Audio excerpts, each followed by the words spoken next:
Welcome back to another edition of the Bold American Podcast. We are recording this on Memorial Day, Monday, May 26th. We have a very fascinating interview today with MAJ Allison Brager from SOCOM to talk to us about basically taking care of your body as though it were a machine and how that relates to sleep, wellness, and all of that cool stuff. We are going to touch on a few different topics, but before we get into that, let's just talk about the elephant in the room. Zero Blog 30 and Bold American #1 super fan. My dad passed away last week on Wednesday. So I have been dealing with that.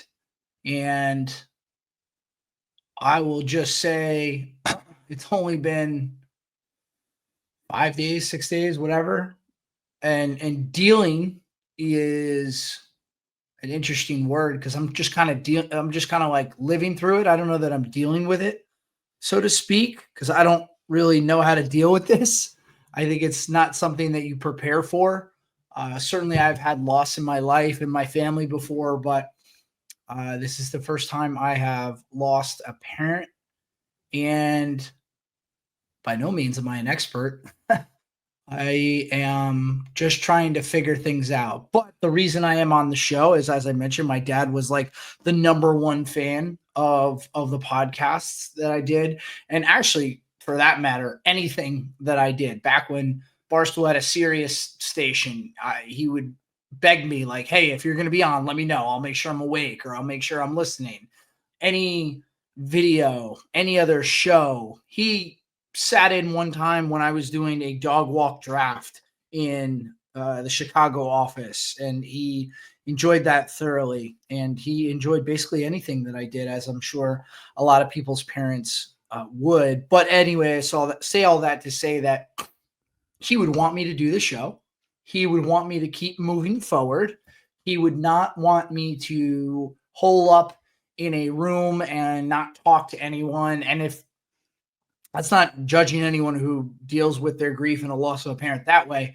I'm just saying for me, that wouldn't work given that I have a family and this responsibility for this show and to all the listeners.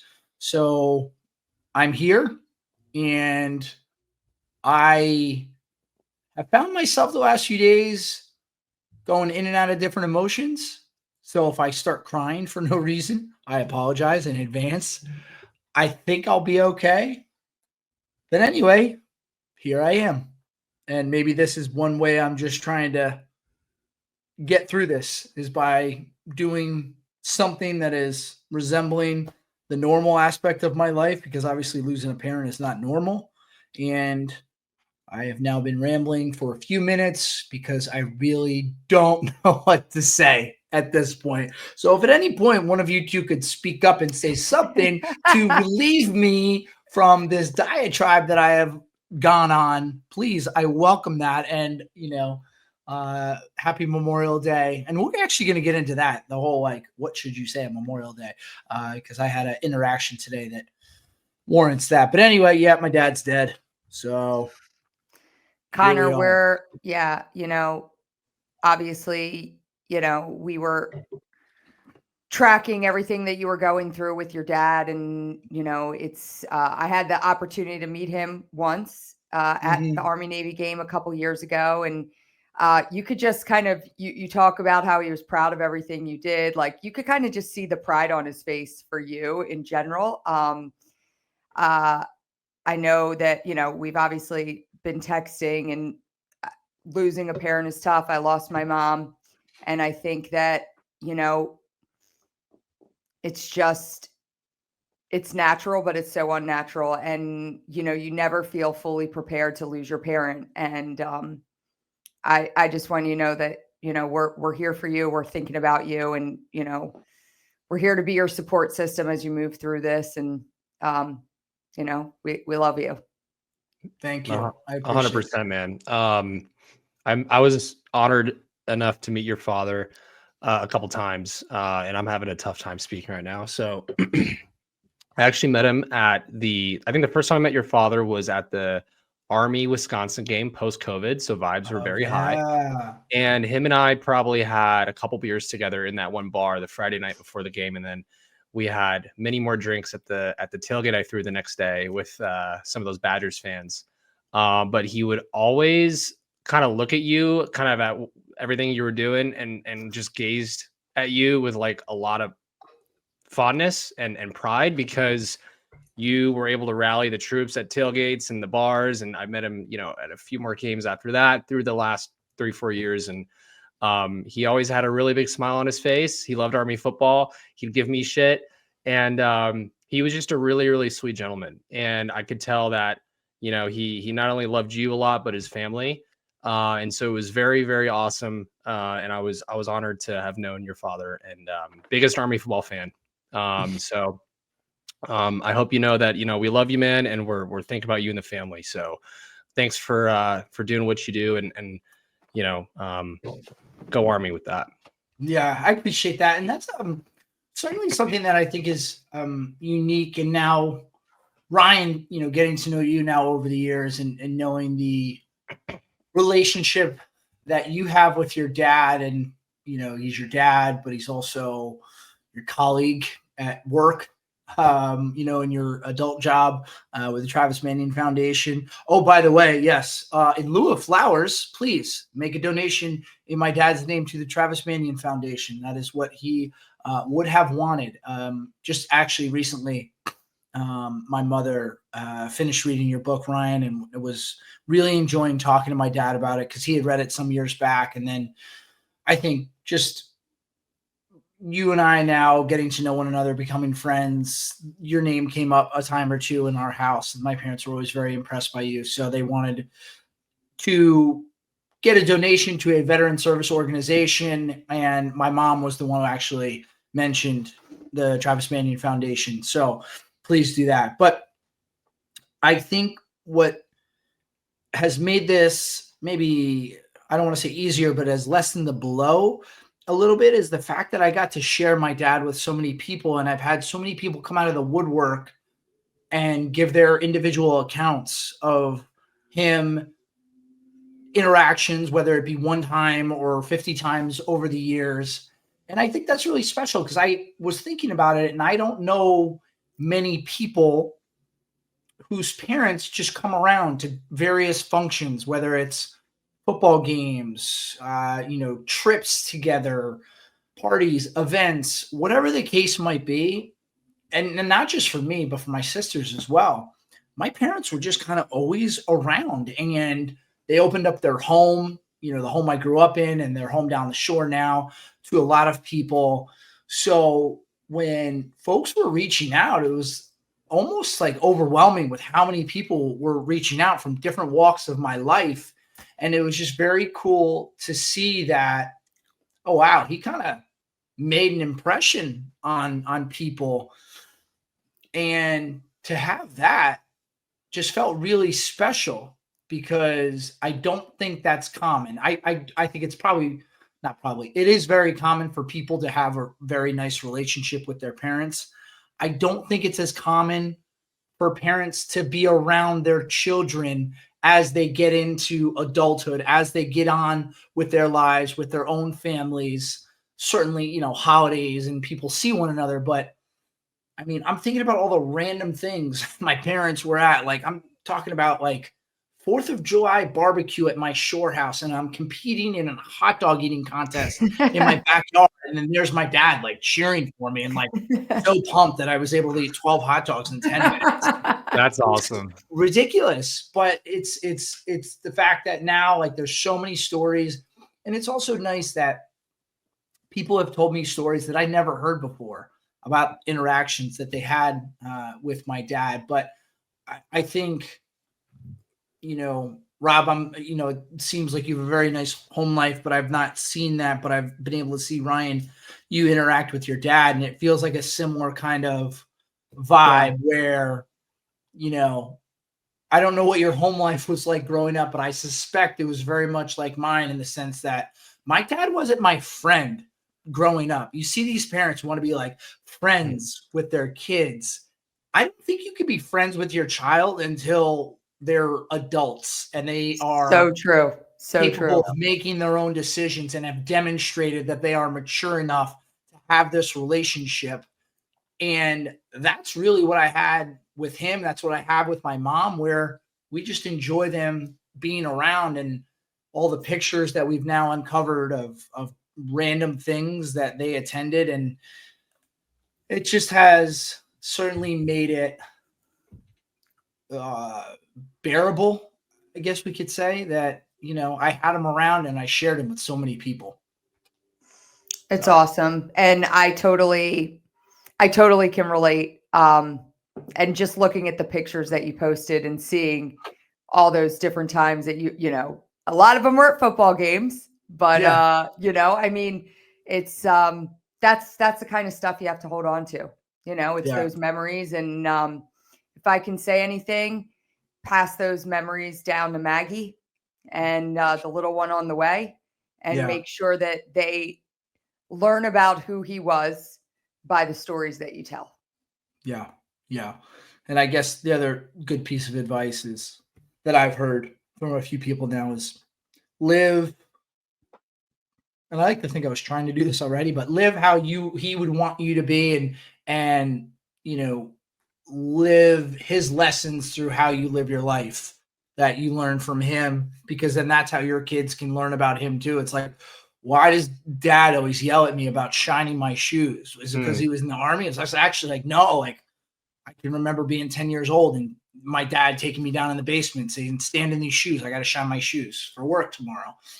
So just little things like that that I think will be helpful as I go through life. And, certainly I think there are things that I'm going to miss. One of the things that he did pretty weekly, he would listen to the show and then he would text me like, good show. He never said like bad show, but he'd always say like good show or something and then ask me questions. And maybe sometimes he disagreed or, found a guest to be interesting, but I'm going to miss the instant recaps from him on the show each week.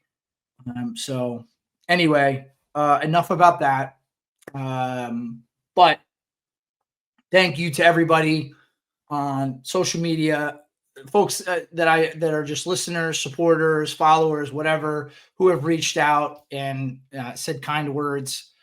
It really does help. And I am grateful that I think the vast majority of people in this world are good people, and the trolls who are cruel for no reason are the vocal minority, because everybody has been incredibly gracious and very nice. And that certainly helps. But anyway, as I mentioned, today as we record, it is Memorial Day. And I want to kick this off also. And, Ryan, you did a bunch of hits on a bunch of different news outlets that I saw. And I think you are going to have a very strong opinion on this. And I'm interested to hear your vantage point, and you as well, Rob, because obviously I think all of us are people that know people that have lost their lives while wearing a uniform. And somebody asked me, do you get annoyed, frustrated when people wish one another a happy Memorial Day? And he said, I fully understand celebrating our freedom, but it seems that's missing the whole point of reflection and the purpose of the holiday. And I said, no. I said, I think most people's intentions are good when they say happy Memorial Day. And let's give them the benefit of the doubt. Not everything has to be an argument or controversy. We don't need to gatekeep the holiday. I said, yes, let's reflect and remember the why, but we don't need to hammer people. And I believe that. I think that sometimes people get a little too up in arms that, you're not having the national anthem sung at your barbecue every 5 minutes, or doing one thing or another. I think people are too caught up in these words sometimes. And personally, I don't get offended by it, but I'm curious to hear what you guys think on the topic. I don't get offended by it at all. It doesn't bother me. I hope everybody had a happy Memorial Day. Honestly, I think that Right. every service member that gave their lives for our freedom hopes that everybody had a Memorial Day, happy Memorial Day. So I actually get more offended by the people that expect it to be a weekend of solemnness, and that we should, that we should mourn all weekend. And I was very intentional. My weekend started with, me on Fox News on Friday. Saturday, I was at Arlington National Cemetery with hundreds of other volunteers placing tokens of remembrance at grave sites. And then Saturday, I got in my car, I drove back to Philly, and I went to the Post Malone show with one of my best friends and had the best night ever. Yeah. And it was like, and I thought for a second too, like, am I going to put this up? Am I going to put this in my story? Because I had so much about what Memorial Day meant and all this. And I was like, you know what? I am, because I want people to see that I'm out having fun. And guess what? If my brother was here, I would have brought him to the Post Malone show too. And we would have had a great freaking time. And so I don't get bothered by Memorial Day sales. I don't get bothered by Happy Memorial Day. What I do get bothered by is, and it's funny, I'm not going to call it out, because it is a group that I really have a lot of admiration and respect for, and they got it so wrong, and they do it every year, and it really bothers me. I get caught up when people say, thinking about all those that serve today. And I'm like, no, that's not what today is about. It's not about all those that serve. Thinking about all those that are proudly serving our country. That gets me a little bit. I'm like, no, that's not today. That's Veterans Day. So, and I always say, like, and I said it on the couple of news hits that I did this weekend, like, go have fun, go to the beach, go to the bar, go to the picnic, go to the pool. But I think one thing that you can do that's super easy is, like, learn the story of a fallen hero and pass it on while you're drinking a beer. Like this year, I shared the story of a Marine Captain, Jesse Melton, who was killed in Afghanistan in 2009. And, I was with his mom at Arlington on Saturday, his mom and his sister and his brother. And it's like, she was so grateful that she had the opportunity to share her son's story. And that is what is most meaningful to families. As a Gold Star sister, there's nothing more meaningful than knowing that people are talking about my brother on and around Memorial Day. So just share the stories and share them in a fun way. I'm not talking about like, oh, I need you to turn to Rob and say, I want to tell you about Travis Mannion and how he died. Like, talk about the guys that you served with that didn't come home and tell a funny freaking story about them. Tell, like, that's what I think it's all about. Mm-hmm.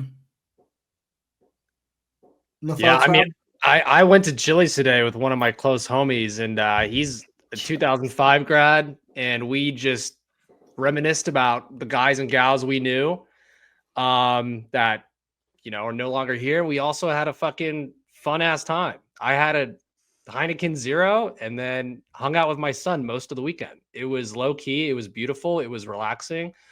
For my full-time 9-to-5 job, I got out a huge Memorial Day campaign today, which we had worked on. And, I feel like that I kind of did my part there. But the last few years, Memorial Day for me it's about positivity. It's about just living life and honoring those, doing our part, but just going through life and having fun.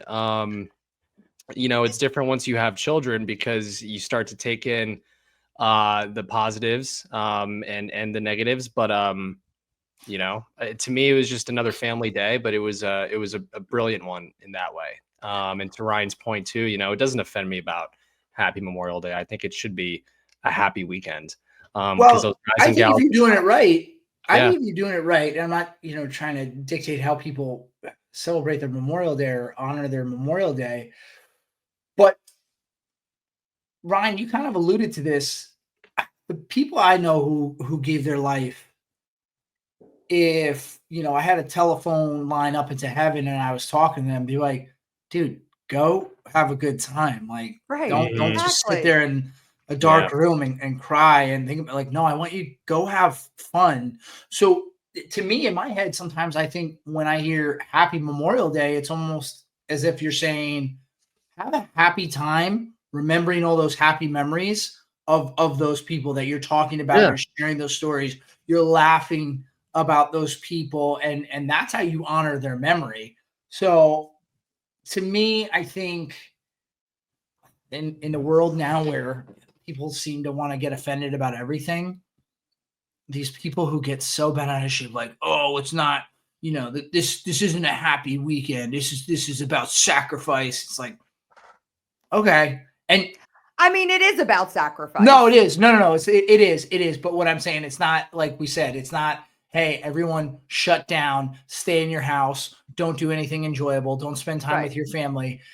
It's not that. It is about sacrifice. But I think most of the people we know would want us to honor their memory by enjoying the freedom that we have and not well said. being solemn.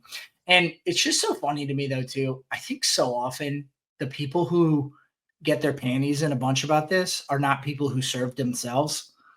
And that kind of annoys me. It's like, maybe there's shouldn't have this veterans opinion. too. I think they're maybe trying to overcompensate, and they're trying to show their allegiance to how much they appreciate you guys and your service, So I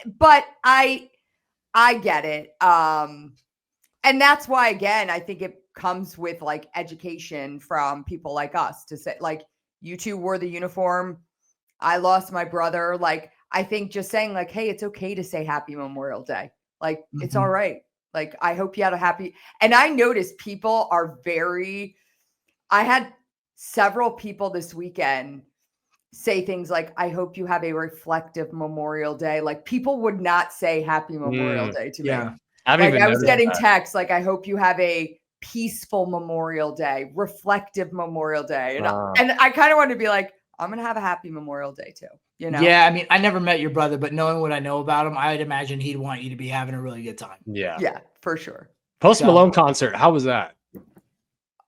So you may Any not special know. guests come out? Yes. Not a singer, but I am a diehard Post Malone fan. I have seen him every Cowboys, time. Post Malone, Ryan, Eagles. Okay. Yeah. Except for that, he did say "Go Cowboys" at the show, and literally, I thought people were going to start walking out. The boo lasted for like 10 minutes straight, but I've seen him in Philly for the last 6 years in a row. Okay. And his set list included White Iverson, and I nearly fell out of my chair when Allen Iverson walked on the stage. No. And I was shit. So he is a fantastic performer. If you haven't seen him live, he puts on an incredible show, and he did not disappoint. So it was awesome. White Iverson was like the jam when I was a first lieutenant. Like that was our track. It came out right around then. He was a Texas boy. I was at Bliss and then Fort Hood for a little bit. So that was like the jam for my like platoon time. That's great. That's great. You can't obviously judge a book by its cover, but for me, Post Malone, between his appearance, just the name Post Malone, also, I feel like his name and his appearance don't match his music. Does that make sense? Right? It's so funny because I was there with my girlfriend, and she had never been to a Post Malone concert, and she actually was like, I was like, oh my God, I love him so much. And she was like, I just can't get over the teeth. And I was like, shut your mouth. Like she was having problems with all the facial tattoos and the teeth. Yeah. And I was like, you're crazy. So yeah. And Ryan, I have to say something. What? That I respect about you.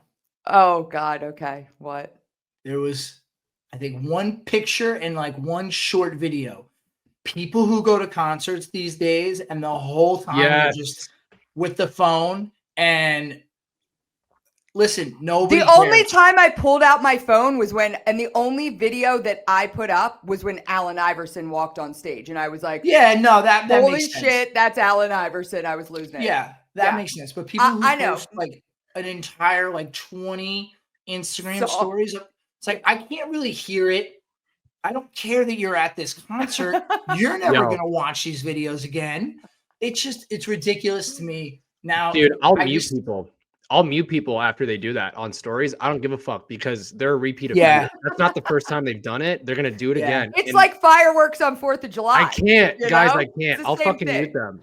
And even Yeah. I've muted like really close friends of mine, and they don't know it. But like, I just, dude, I'm not. I've also pulled back watching IG stories. But Ryan, you did do well with the Post Malone stuff. Thank you. I mean, appreciate I have it. like a crew. We call ourselves. We have our concert crew of people that we tend to go to shows together, and we've Yeah. said to one another, it's like there's a rule. You can post one story, Yeah, a picture to like show like, hey, we're at the show, whatever. Then put your phone away.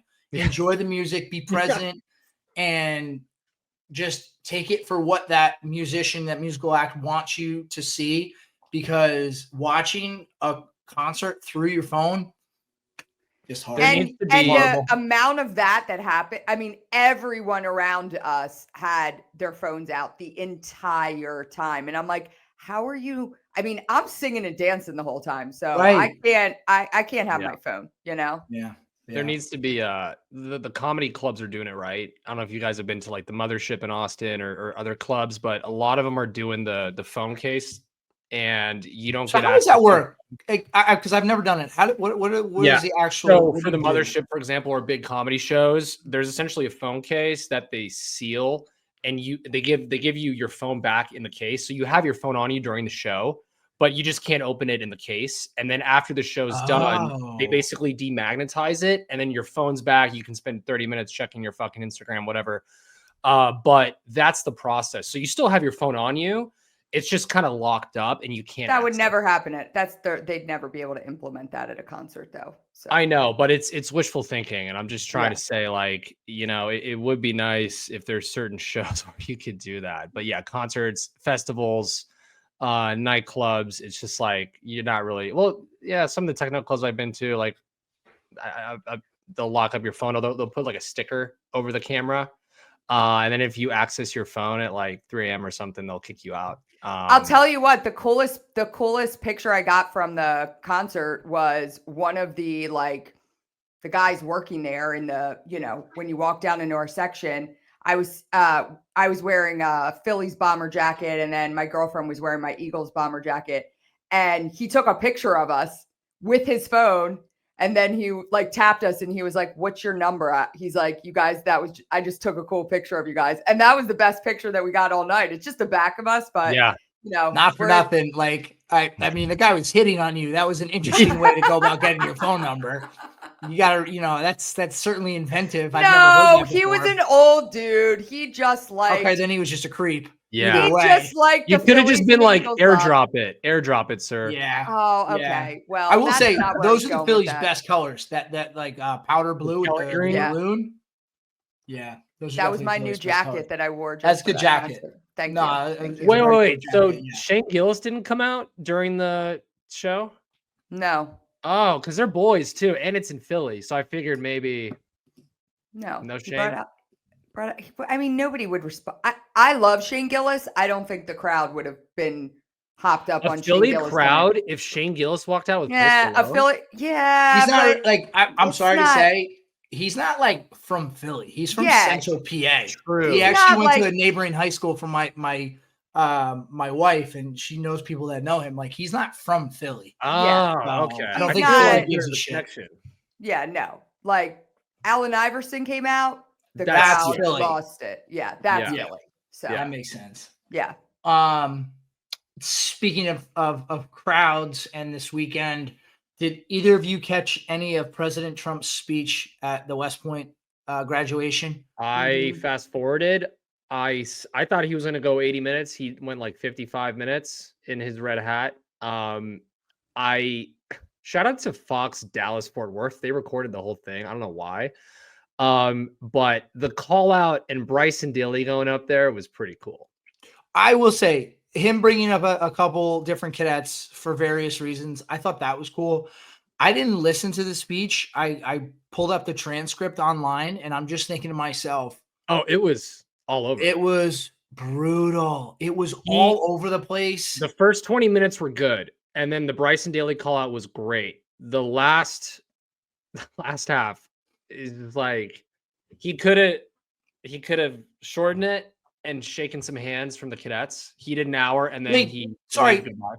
And I should have looked this up. Did I hear that he didn't stay and shake every cadet's He hand when they didn't. got He the left diploma? after his hour. Oh, The he didn't. superintendent walked him off. Oh wow. Wow. Well, I'll tell Yeah. you what, JD Not- Vance not shook every cool. cadet's, every midshipman's hand. I thought I that's will what they say always this did. too. Trump, And for the first Did a great time, job. Trump sounded tired. Like, I haven't seen him Mm.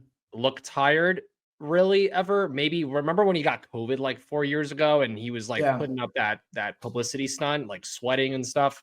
He looked a little out of it.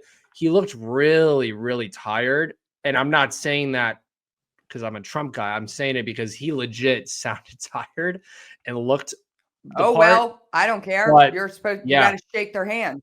Yeah, I mean, But You're the he president. did an hour and then left. And That's a the shame. Scoop and the That's- dean handed out the diplomas. No, so here's what for my graduation, we had President Bush. He handed the diplomas to like the first row of Biden was there cadets for mine. who were the like honor graduates, the top in the class, and then everybody else got their diploma from one of the other generals. But then President Bush stood there and shook everybody's hand. So I guess I Correct. just assumed every president who speaks at a I commencement, thought they did and too. vice president, I thought they just that Vice was part of the President deal. Biden did mine, and I shook his hand. But he stayed throughout. Yeah, Donald was in and out. He took Air Force One up that morning. He didn't stay. I think he went right to quarters 100, which where the superintendent and resides. Went there. They do like the hour pregame thing, state of the Corps type discussion, and then they rode up to Mikey Stadium. He walked up. He touched the Army football plaque, which I thought was great. Then he walked up on stage, delivered the hour-long speech, and then walked off and then flew out. Yeah, I just didn't think it was a very good speech at all. At no point, other than the bringing up the cadets, I thought it was just a lot of rambling, a lot of stuff that wasn't. You mentioned relevant. like hot women in Monte Carlo. Did you catch that? Oh, I mean, he made one comment and made he said. Brian, I'll forget who send you he's the talking clip about. for everybody listening. Like he was He talking about like one dime person- pieces in Monte Carlo. And then he was talking about one guy who got remarried, and he's like, I guess you could call that his trophy wife. And it's like, Yeah, that's not something you're supposed to say out loud, and certainly not as the president of the United States. not was- at the West Point graduation. No, it was just it was all very JD weird. Vance's speech at Navy was I'll have to read his excellent. transcript too. It was good. It was Yeah. good. That's awesome. And the connection there because he was a Marine. There's a bunch of Yeah. Marines mentioning. Like I need to go back and listen to his. And JD Vance, in my eyes, I think one of the best speeches I've heard in recent years is his at the Munich Security Conference about the state of Europe and artificial intelligence. I don't know if you guys have heard that one. It's like 12 minutes long. But JD Vance, talk about a great speaker. Like regardless where you are, he's a good speaker. Like, he can fucking deliver a speech. Yeah, for sure. No, he's very good. But speaking of international relations, President of France getting slapped right before he gets off his plane by his wife, who I didn't know. I think is significantly older than him. There's nothing wrong with that. Oh, but I think can I give a little background here? Yeah. What do you got? If you guys give me the floor for like 30 seconds, check this out. Yeah, so tell me about him. Macron, when he was a teenager, had a teacher. I think they're 25 years apart. And they kept in touch after he graduated. And I think they started dating when he was in college. And so I think they're 24, 25 years apart. Brigitte Macron, then Brigitte something, whatever. They started dating when he was in his like late teens, early 20s, and she was in her 40s, I think. And so there's a 24, 20 plus year age gap. Now, the big kicker here is something that Cannon's Owens is really hot and heavy about. So hot on it. Is that Brigitte is actually a man and is a transgender individual. So that is the conspiracy that Ryan and I were kind of texting about, alluding to in the group chat. But so there's a lot of evidence to suggest both. And I think it's a great rabbit hole to go down into on TikTok from Candace Owens. It's gotten to the point now where Candace Owens keeps saying that Brigitte is a man and that she has been delivered many cease and desist letters by the Macron and the presidential office out of France. So there's something there. But either way, there is that 20+ year age gap, and there's a big conspiracy right now that Brigitte is actually a man. Well, and I've listened to Candace, and she is emphatic Yeah. that like it's not like like she's like, no, she's a man. She is a man. That slap, I've watched it over and over again for like it is, and he's playing it off by saying we were play fighting. They're joking around. They were joking around. That's what he's saying. It is aggressive. They are clearly fighting. I mean, that's assault.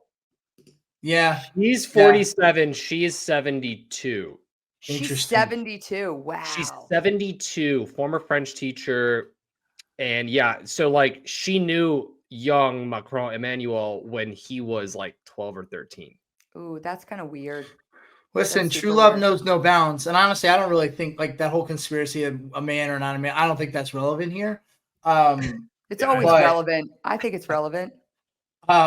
Regardless, it was just a funny visual because also right after he gets slapped, he realizes the door is open and then people can see. And then he does a wave. Like, he waves. He does like a smile wave. Like, oh, hey, yeah. Let me tell you something. There is nothing worse probably than having an argument with your spouse quasi-public. I cannot imagine being that level of public and having my wife slap me in the face. Like, you don't come back from that. It's just horrible. It was double-handed too. Like she went at him like she like mushed his face. Yeah. Oh, not my okay. God. Not okay. That will forever. Here's what I think about when things like that happen. That will forever be part of his legacy of when, I mean, when you talk about it will be, and remember when his wife hit him in the face and we all saw it, It looks like she's doing a double hand. Yeah. I'm just saying ridiculous. It's obviously it's never okay to hit your spouse. Let's just get that out of the way. But then also to have a public disagreement with your spouse makes my skin crawl. Like even if I see it, actually that's a lie. If I see another couple fighting, that doesn't bother me because then it's almost like you're watching a Bravo show. So long as it's not me. But I don't know what they were arguing about, but that was just a tough look for a head of state to get mashed in the face coming off his own plane. And she comes down after, and you can just tell she's so pissed. I don't know if you noticed too, and maybe this is me overreading the situation. It looked like he put his arm out to give her his arm that she could, kind of take it to go down the stairs. She wanted no part of that either. Yeah. So that's a tough look all around. But anyway, who is very tough, and that is Major Allison Brager from SOCOM that Rob had a chance to chat with. So let's send it to that interview now with Major Brager. All right, folks, summer has started. The weather's heating up. So stay cool with Stella Blue Cold Brew. Introducing their newest cold brew variety, Miss Peaches. 100% Colombian, 100% delicious. And the best part, every purchase helps homeless pets find their forever homes. Make better, fresher cold brew at home in just 3 easy steps. Steep, refrigerate, enjoy. Grab Miss Peaches or any of their cold brew varieties now at Amazon or StellaBlueCoffee.com, where you can use promo code USA for 20% off orders of $25 or more. That's promo code USA. So sip with a purpose all summer long. We have the lovely Major Allison Brager here to talk about military fitness, wellness, some sleep, and maybe even some psychedelics. I've been super jazzed up about this interview for a few weeks now. And I'll give a quick intro for Allison. And let me start off by saying she's an active duty neuroscientist supporting special forces. She's also currently a NASA astronaut applicant. How fucking cool is that? And she's been a member of the Army CrossFit team. She's a former D1 athlete, a stud on the track and field vertical. And she's a twice CrossFit Games athlete. And she's an author of Meathead. Love that name. Author of Meathead the book, Unraveling the Athletic Brain. So, Allison, without further ado, welcome on this wonderful Wednesday evening to the Bold American Pod. How are you? It's great to be here. It's great to see you, Rob. Yeah, likewise. We've actually met before, and we had no idea we met. Yeah. Well, real quick, where are you right now? What's the lovely background you got? So I pole vault still, even as a 40-year-old. It's my first and forever love, and I coach at a club in Durham, North Carolina, near Duke University. So this is the outdoor pit of Pole Vault, Carolina. We had a few athletes go on to get D1 scholarships. Actually, a lot of athletes are going on to compete in college this year. One of the athletes was looking at West Point. He ended up choosing Dartmouth. It's okay. But I'm trying to, plant the seed for the next week here to hope that I can get at least one kid or two to consider West Point in the future. That's awesome. So how did you get into this club? Tell me about that. So I've pole vaulted since college. After college, I selfishly went to school based on where there was the best pole vault coaches in the country. I graduated from Brown in 2007, continued to do better. So I wanted to, have a shot at the Olympic team. And, since then I've still loved to pole vault, and I've just continued to do so. Tell me about pole vaulting and the Army. Like, how do those two connect, and how do you describe to someone the transferable skills of pole vaulting to the Army?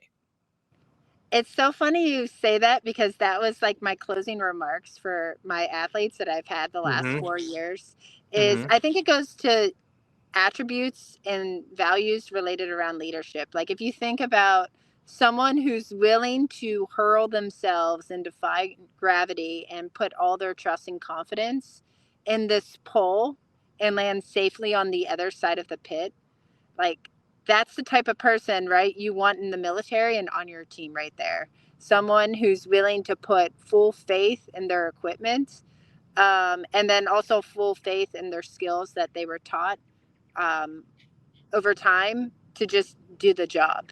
And the other thing about pole vaulters too, and I always tell them this, is like, on their track and field team, they're the first to arrive and the last to leave at practice, just like a really good leader is, right? That's one of, I think, the overarching attributes of a good leader is presence. And like, sure, presence has many different connotations and meanings, but physical presence really does go a long way. It's hard for me to believe that, especially in the military, right, that a leader is a good leader if he or she is not present. Interesting. So I know of General Patton having been a track athlete, and I'm not sure if he was a pole vaulter or a hurdler or something, but he did something for track and field. So you should look into that when you're there and see what kind of that connection is. But I know, like, he went out for football, tried out for the Army football team back then when he was a cadet, like early 1900s, didn't make it, or maybe he got cut, and then he moved over to the track team, and he was a famous equestrian horse rider as well. Oh, wow. Yeah, I did knew that he did the pentathlon. Yeah. So just crazy. Like, maybe he was a pole vaulter back in the day. You guys share that in common. I don't know. I do know one now retired general who was a pole vaulter at West Point. He actually became my mentor. That's not how we connected. His General Pete Palmer, he's now retired. I think he was like class of 78 or 79. We connected because he was shaping some of the work with DARPA in the science and technology space. And we just got to talking, and I told him I pole vaulted, and he's like, I pole vaulted at West Point. So that's awesome. And it made just total sense, just who he was as a person. That's awesome. So let's get a state of the affairs going here. Let's get right into it. You're a neuroscientist in the U.S. Army, like, really great career on the fitness and wellness side of the house for the DoD. Like, tell me about the growth of the Army physical fitness program from early GWAT days, 2001, 2003 to when you joined active duty to now? Like, how have we elevated and progressed and become a better force because of physical fitness? So I think the biggest difference into the Army fitness program of today and that prior to GWAT is this total fitness, where it's not just focusing on physical fitness, it's focusing on mental fitness. Even when I came direct commissioned in the Army in 2017, we were still shaping these resiliency programs outside of, the Master Resiliency Trainer program. And nutrition and hydration, that was never ever talked about. There were some elements of that in the former model, the performance triad. That was something out of the Surgeon General's office that was actually created by my former commander, General Deirdre Tahan. And we've just taken her performance triad model of nutrition, physical activity, and sleep as the 3 pillars, and have expanded that out now to 5 different pillars that also includes mental readiness and even spiritual readiness, which I can talk a little bit about. It has nothing to do with religion. It's more about you as a person and your self-identity and assertiveness in yourself. But I think it just continues to grow. And really what you have to thank for this model is the organization I work for, right? The Preservation of the Force and Family model that was created for special forces at the beginning of GWAT. Like, I'm very much deep in that system right now. I serve as our military deputy of our human performance training facility. And even within the 3 years of working in my organization, I've seen growth in our own program, which again sort of set the stage not just for the Army, but for the rest of the DoD. That's a super good breakdown. Yeah, I remember, Allison, when I went to West Point in 2008, it was push-ups, sit-ups, and run. Yep. And, in there you would kind of like go through other workouts. And I'm just talking like for what the physical fitness standards were for the APFT. Yep. There was no talk about sleep hygiene. There was no talk about mental hygiene. There was dietary support and a dietitian at West Point, but then we'd still be eating like 10,000 calories of carbs a night of lasagna, right? But we're also at West Point, you're an active cadet, you're going to class, you're on your feet, you're just so active on top of the physical and military demands. But for the force itself, like when I got out as a captain in 2017, I started to see more behavioral health, mental health support, which when I was at West Point or even a lieutenant at Fort Bliss, you were outlawed if you got support on the mental health side of the house. And I saw it firsthand, not that I went to some support or needed it, but I saw it through what other lieutenants were going through in terms of that. So that was 2012, 2013. I did see a really big uptick, and I saw a good support system on the Army substance abuse side of the house. I kind of dabbled with that in 2013 with a couple meetings and some counselings because of my alcohol abuse. But besides that, it was just like fucking pass your PT test and then try not to eat as much. But I feel like now with everything you just laid out, we're so much smarter. We're so much more effective.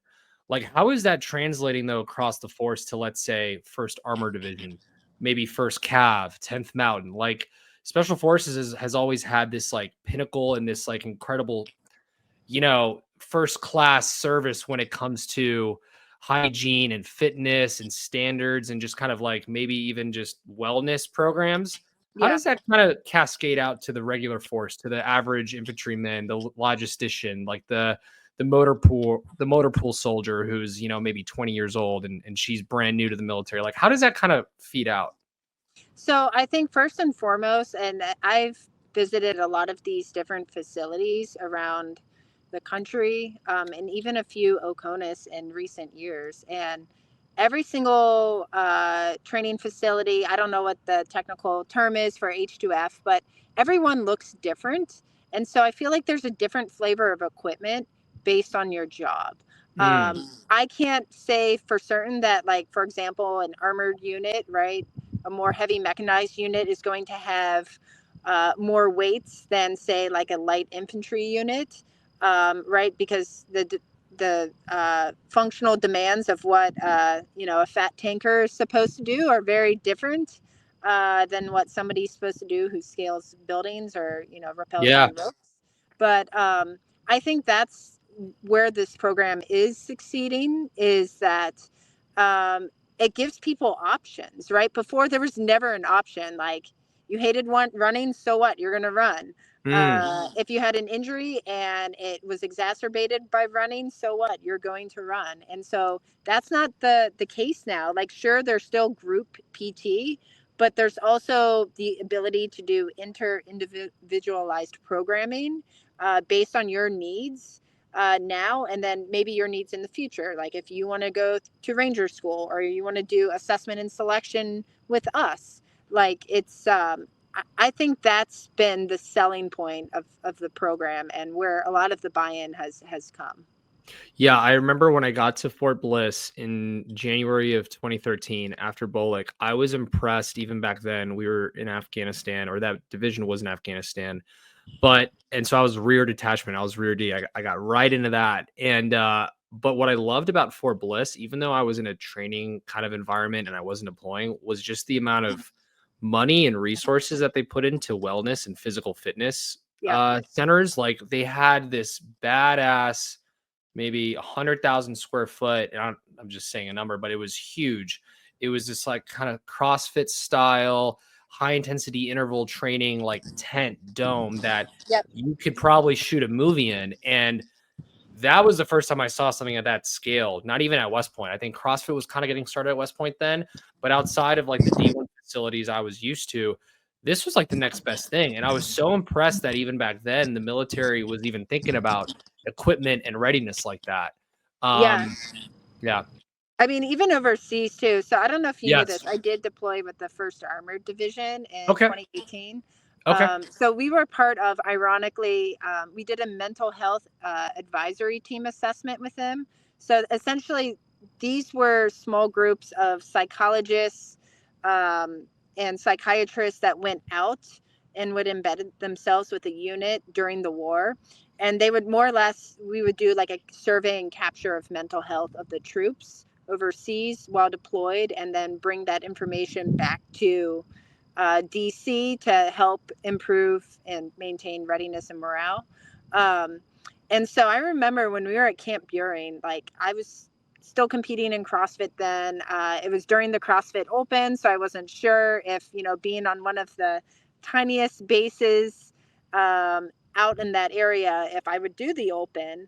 And then all of a sudden, like, the MWR facility had dumbbells shipped to us so that we could do the Open workout in this like beautiful air hangar that had tons of equipment. So, I mean, I even think, like, even with our overseas facilities, they have come a long way in terms of making sure that, the troops are happy through the lens of physical fitness. Yeah, that's the outlet, right? When you don't have everyday luxuries and regular Americana lifestyle, the gym is what helps you get through that 6 to 12 month deployment. And specifically when I was in Kuwait, it was a mundane, boring talk 10, 12-hour day. Yep. And then I would go back to my fucking little room with 2 other fucking officers. And then I would have an outlet of either going to the mess hall, kicking it with my buddies and homies at a coffee shop on post, I think it was a Green Bean, or going to the gym. Yeah, it was Green Bean. I don't know if you were at Airf John or Buring, but at Buring it was Green Bean. It was Green Bean, right? And so my outlet was that crazy big gym, and I worked kind of like a night shift, so I was able to have the gym to myself during the day or after my shift, where I had the whole facility. And that was for 6 months how I got in insane shape, got super shredded, the strongest I've ever been. And it was just that consistency and that repetition. And I followed like a 5-3-1 style Jim Wendler workout with some bodybuilding and old Greg Plitt workouts. And I got so dialed in, Allison. It's like the best shape I've ever been in my life. And I'm trying to go back to that right now. So no alcohol is helping, sleeping well is great. but I'm trying to get back to that 27, 28-year-old physique I had. And without that badass gym, it wouldn't have been possible. And yeah, I remember just sweating, walking to the gym and leaving. You're like, oh my God, I still have a full workout in front of me. Like, Yep. what Yeah, the heck? that was the thing. Well, we got there around February, so I sort of heat acclimated Yeah, back in DC. I started going to hot yoga classes in my smart. uniform, and everyone thought I was like crazy, but like I had no issues acclimating to the heat when it was, 20 some degrees in DC and then 102 degrees or whatever the hell it was in Kuwait. I jumped right into it in August, early August Woo! 2017. It was 128 degrees when I walked off in my OCPs off the plane. I was like, oh man, this is Yep. it. We're Yeah. here. We're here. But like, how do you see the Army or the DoD, moving in the next few years when it comes to physical fitness and mental health? So I think we're at our pinnacle with physical fitness. I think we still have a ways to go with mental health. I would say within the Army. So this week I was doing my out processing at Fort Bragg before I head to West Point. And I will say I was impressed with the amount, and I'm going to say this in a positive light, the amount of people who were in the behavioral health facility, because Fort Bragg, they make you go there to get a signature at behavioral health, whether you've seen providers there or not. Okay. But I was like, wow, people are really taking advantage, and the stigma of like, if you see behavioral health, your career will end. It Right. seems to be diminishing over time. It was a proud moment to walk in and to see just how different in the 3 years since I've been there. The stigma has been reduced. I will say I just flew from the American Psychiatry Association conference, and I presented with the 06 Navy captain who is in charge of spearheading and deploying mental health resiliency programs within the Navy. The Navy is really doing a phenomenal job too. And I think one of the things they're doing is they're starting it at like a grassroots level at the lowest level possible. So instead of the top down approach, it's the bottom up approach, where you have, it's not, the behavioral health needs are sailor to sailor instead of fleet to fleet. Understanding that each sailor has different demands and different psychological outlooks or different levels of psychological resiliency. So I do think, yeah, I commend the Navy too, because I think they're getting ahead of the power curve as well. Now, part of me wants to. That's interesting. So part of me thinks too, like, the Navy might be ahead of the Army, maybe because everyone just spends so much more time away from home and together, where you can maybe check up on each other a little better. If you think about it, the Army doesn't really deploy anymore. If we do, it's training or some sort of posturing, in Europe, where it's maybe a brigade combat team, if that, and then maybe we have some SF dudes and some smaller units from the 101st, 82nd, I don't know, just going over to Asia for training or Korea. But the Navy, you have thousands of men and women all kind of patrolling on boats together. And I feel like maybe you're just able to get into the mind of each other better and just check up on each other because you just have it part of like the service. Yeah. So maybe they've just been able to apply that over years and years of going to sea. And I'm not trying to say that as like saying that like an asshole, but I feel like the Navy might just be better as to checking in on each other versus the Army and Air Force. You kind of just do the training rotation for a few weeks and you go back to your barracks and you go on leave. Yeah. Maybe I don't know. It's just so ingrained in the Navy, maybe. No, that's a great point, actually, right? There's zero privacy when you're on a ship, right? Yeah. And there's no escape. You can't just get in your car and drive someplace and be away from people. You're literally around people, whether you like it or not. So that is a good point.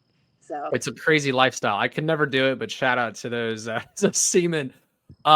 So as it's getting darker behind you, I'd love to kind of dive into a couple minutes about sleep hygiene in the U.S. military. Sure. What emphasis are we placing on sleep these days, down to our privates, to the general level? How has sleep hygiene and maybe sleep performance or sleep support changed in the military and in the Army, in your eyes? Could you kind of talk about some of those? Yeah, so I'm very fortunate that I'm leading the way in that area and people entrust me to lead the way. So it all started back when I was at the Sleep Research Center at Walter Reed. I was the chief of that. It's the largest sleep center in the Department of Defense devoted to sleep research and any sort of program. We call it Sleep Leadership Program. And so in addition to, I travel once a month to Fort Leavenworth, Kansas, to teach the incoming pre-command course. So the incoming brigade and battalion commanders across active duty, reserves, and National Guard, like simple sleep habits and sleep hacks given their operational demands and their operational tempo. And it's all these lessons learned from deploying with the troops, right, during GWAT, and understanding like how horrible the sleeping conditions can be, but how simple things like having an eye mask or earplugs, or even understanding what a strategic caffeine dosing schedule looks like can go a long way to improve your waking performance, but also improve your sleep. We've done work directly with the Ranger training battalions, particularly up in Dahlonega. Like, I've done that long walk with the RIs and the students to understand like what happens on that night or that 40 hours when they're, droning in the woods of northern Georgia. So it's come a long way. Our education, it's not just at the senior level. We do, through the holistic health facilities, there's a lot of conversations now about sleep that the strength and conditioning coaches are aware of. And so that's really where they're hitting the lower ranks, right? Like the privates and the junior enlisted and the junior NCOs, is like just having open and honest conversations with our strength and conditioning coaches. I mean, it's the same with our strength and conditioning coaches. I give them all the credit because they're sort of the performance dietitian. They are, the sleep expert. They are even in some cases the sports psychologists in ways that our own, sports psychologists aren't, because there's a lot of trust and openness that comes with physical fitness. So are those strength and conditioning soldiers, military service members, are they assigned? Is there like one at every battalion or company? So the strength and conditioning coaches still are private contractors. Got it. So it's still like the special forces model, but they are Got it. talking about actually having an MOS for strength and conditioning.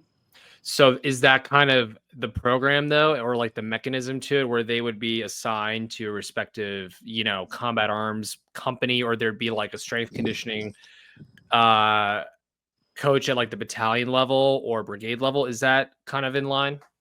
Yeah, so that's, I believe, the concept Got without it. being like knowing the specifics. Got it. Okay. I mean, we'll find out soon whether it's good initiative, bad judgment, or good initiative, good judgment. We'll see. Yeah, that's a really interesting. You think, maybe the force would have adopted that by now with just the amount of, I remember under SecDef Mark Esper, I think that's when the Army pivoted, or when he was Sec Army, when the Army pivoted from the APFT, right, to the ACFT. And I feel like just the amount of resourcing and just the tooling that went into that to support the Army, that there should have been an Army strength conditioning lead, OIC, NCOIC at each unit, just with the amount of weights and equipment that were being trafficked around and all that. So yeah, I mean, I remember when I was changing out of company command, there, like, that was the one thing like we couldn't find, because I was also a company commander during the tail end of COVID. And it's like, where the hell is the 44-pound kettlebell to complete this ACFT set? Like, who took it home? That's not light either. I was swinging some around yesterday for some obliques and some crunches, and I think I was on like a 22-pound kettlebell. And 44 is, depending on what you're doing, that's a good amount of weight. Now back to sleep though, real quick.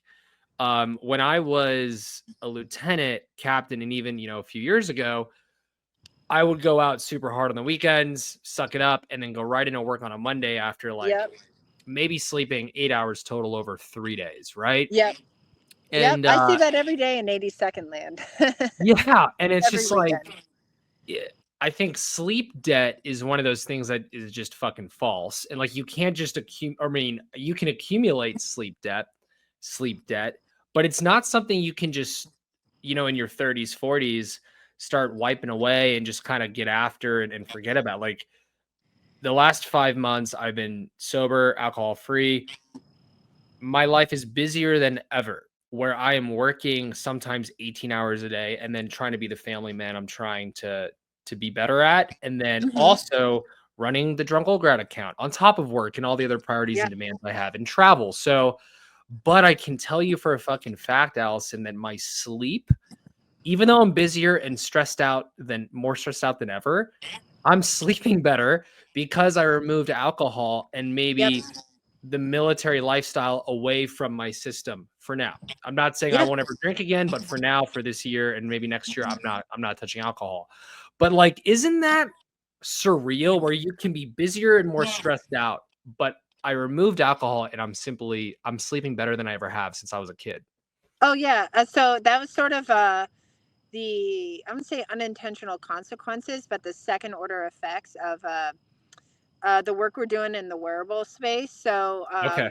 special forces were usually the first to receive innovative tech or Whoop to and try stuff? out a new program. Yeah. So there's this congressionally funded program called Optimizing the Human Weapon System, where essentially certain cohorts are being armed with an Aura ring and something like a Garmin watch to Oh, wow. monitor their sleep, their cardiovascular fitness. And so our cohorts, our combat divers, or the kids who are getting ready to go to combat dive school in Key West, were one of these first cohorts. Arguably one of the hardest courses in the military. Right. I've witnessed a lot of different selections over the years. My hearts go out to combat divers. Those are some badass bitches. Yeah. And so anyway, we put these rings on them, didn't provide them any education about sleep or lifestyle changes that would happen through wearing this ring and watch. And sure enough, we found a few months later that 70% of the kids who were getting ready for dive school stopped drinking because, and this one kid said it so perfectly, and I always highlight it now in the pre-command course, is I knew the effects that alcohol had on my body, but seeing what it did for 24 hours after I drank, and then I couldn't recover in the pool that day or the day after, I've either stopped drinking or I just watched my alcohol intake. That is just profound changes, just correlating a recovery score with a behavior. That's, I think, one of the greatest benefits of the wearables. Yeah, I had a Whoop 2 summers ago, and I had it, and I was still partying and drinking a lot. And after 30 days, I got rid of it because I was like, I'm stressing myself out. And I wasn't keen on giving up alcohol at that time. Obviously now I might consider an Aura or a Whoop or some other wearable. But I already know that I'm one of those guys that if I listen to my body, I know what's up. Yep. I don't need a Whoop necessarily right now, even though I'm busy and doing so much, to tell me how much sleep I may be missing. I think at some point I'll consider getting one, but the alcohol point is just so crazy. Yep.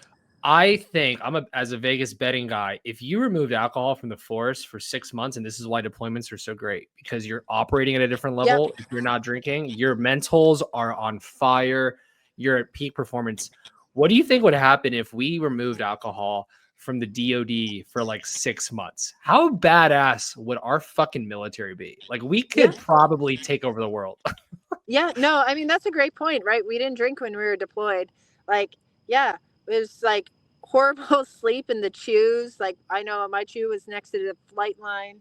And then if the AC broke, Allison, and then the AC broke, and then you're missing 6 hours of sleep because the contractors had to come in, or you had a noisy roommate, or it's just dusty and you're waking up coughing because it's Kuwait. all these different variables, right? Yep. Yeah.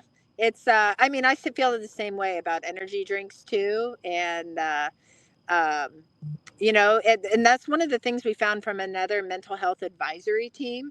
So this one went out with the third ID around like 2017, 2018 timeframe. So sample size is like 500 and some, soldiers from the third ID come back. And when they looked at lifestyle habits during this deployment, the one thing that stuck out was that a soldier from the third ID who consumed 2 or more energy drinks a day on that deployment, there was correlated risk with PTSD, anxiety, depression, fatigue, aggression, and burnout. Wow. We know a lot of it has to do with a few things, right? Like lifestyle of someone who needs 2 energy drinks a day to function, right? There's that right there. But secondarily, we know that there are neurochemical factors in energy drinks that are not neuroprotective or benefit brain health, neuronal health in any way possible. So I think between alcohol and energy drinks, like, yeah, our readiness levels would be green all day, every day. That is phenomenal. Now, I'm partial, like when I drink, a couple beers in, there's nothing better than a fucking cigarette. That's how I am. Like, I hope my parents don't listen to this because they'd be pretty pissed off right now. But for me, as a German guy, there's nothing better than a couple beers deep and having a cigarette. That is like cathartic. And there's qualities of nicotine that are debatable, but Yeah. if you go back in time to whenever all the generals were smoking in World War II, coming up with the strategies for victory, like there's something to nicotine and cigarettes, I think. Yeah. But I agree, alcohol and energy drinks need to go away. Yeah. Hey, I'm with you. People make fun of me. I grew up in a not so great place, and like I love 40, like Colt 45. People laugh at me, but that's like what I grew up drinking. And like, yeah, when I have a Colt 45, I also want a Black and Mild. And that's Okay. I don't do it like once a week, maybe once a quarter. I'll have a stoop sit and have a Colt 45 and smoke a Black and Mild. But yes, there That's is awesome. something about smoking it that is very it's like when you are able to pour your mind out when you're taking a shower and all these ideas come to your brain. I feel like it's the same thing when you're having a cigarette or smoking a Black and Mild. Such a good point. Okay, so good conversation about sleep. Anything else you'd like to add about sleep hygiene in general across the military? Yeah, I think so. A lot of people don't realize we've produced a lot of really cool products over the years, and especially for people who are still active and have a DoD phone. One of the cooler products we produced it's a strategic caffeine dosing schedule. I think it's named Peak Alert. It also goes by the name To Be Alert. And we did this like in collaboration with the Ranger Regiment, like essentially as the RIs were doing the long walk with the students, they were keeping track of their reaction time and then also their caffeine intake. And so we use this mathematical model to predict how much caffeine do you need when under these conditions. Okay. And so, yeah, that, and then like the Walter Reed Army Institute of Research, they have a ton of great infographics about sleep in any environment, like even Arctic operations. We did a year-long longitudinal study when I was at Walter Reed down in Antarctica. That was pretty cool. And like the sleep is different there.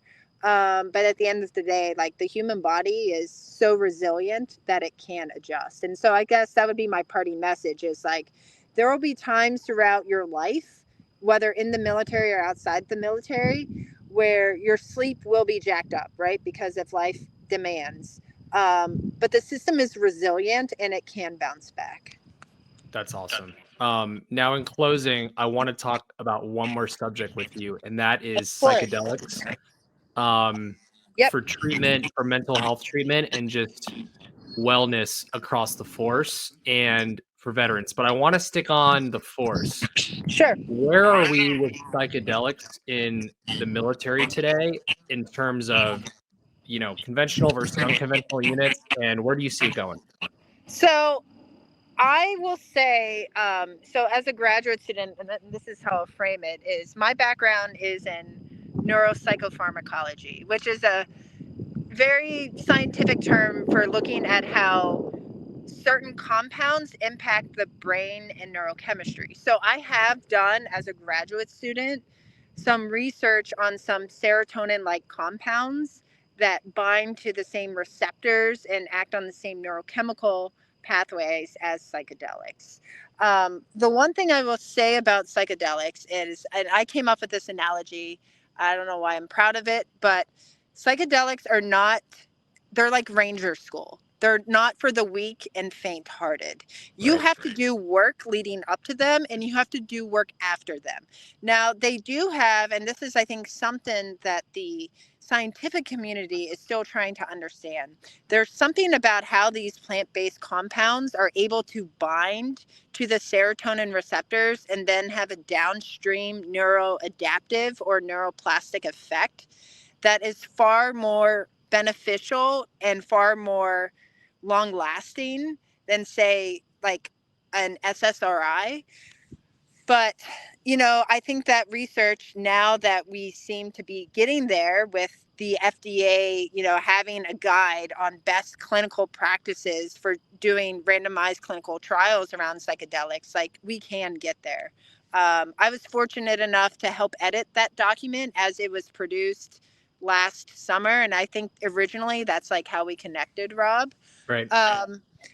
But I will say, I think it's going to, and we know this now, right, with the first study rolling out at Walter Reed in active duty personnel. I think it is going to start with those more specialized groups, like the unconventional groups, before it gets rolled out into the conventional groups.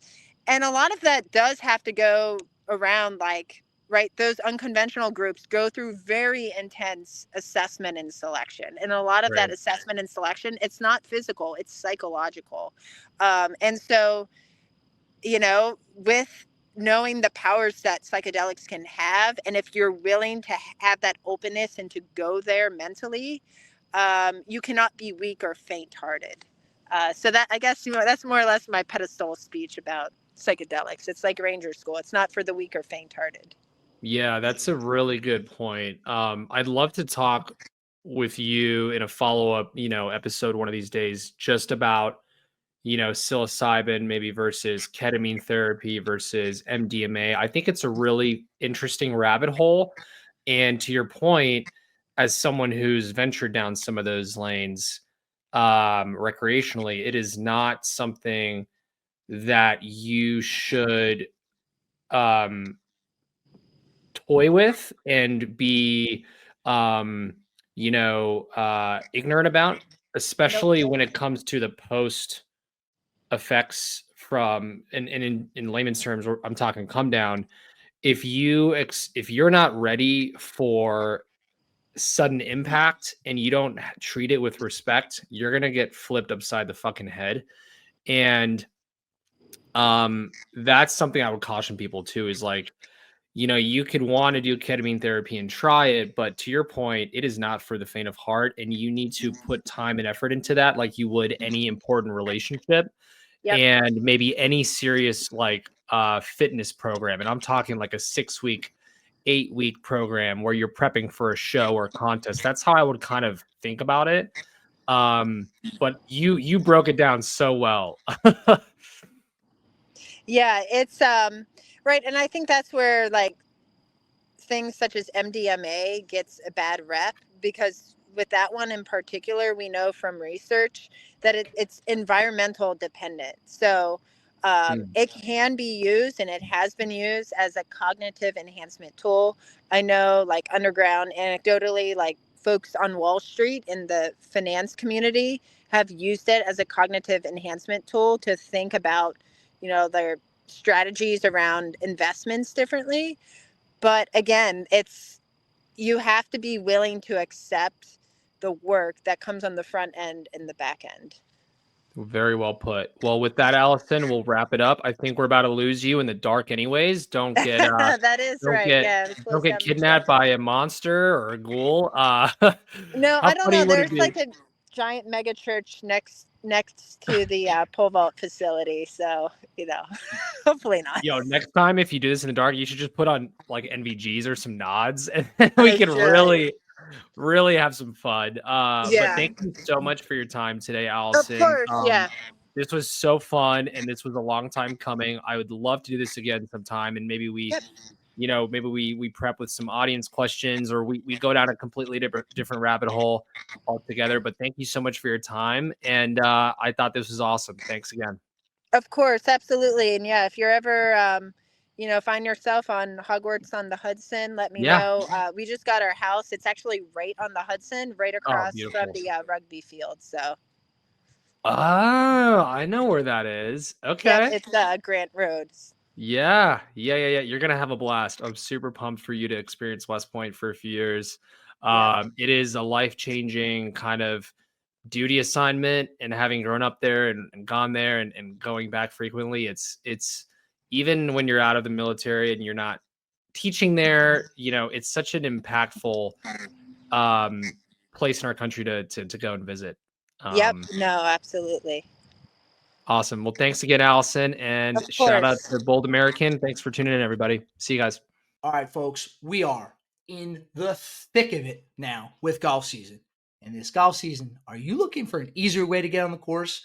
Good news, we've got you covered, because the Barstool Golf Time app makes it easy for golfers to find the best tee times at the best prices. Stop searching all over Google for your next tee time or going through the hassle of calling courses left and right. You can search multiple courses in your area from one app and get your tee time set within seconds. With every action you take in the app, you earn reward points, which can be redeemed for free merch in the Barstool store. Win-win.